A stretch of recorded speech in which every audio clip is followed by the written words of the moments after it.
जवान सभे गाल धरेला, लइका जवान सभे गाल धरेला। 52 गज के हमर घघरा बवाल करेला, 52 गज के हमर घघरा बवाल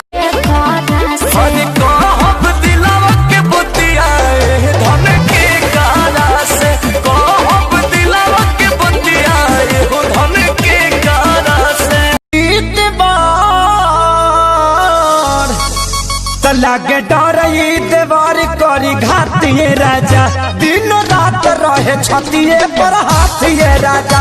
लागे डर देवार करी मती गति खिंच नहीं लागे, हमारे फेरा में उतरत भर जागे। नैहर से आइल रहे फोनवा उस खाइल जाता जी, नैहर से आइल रहे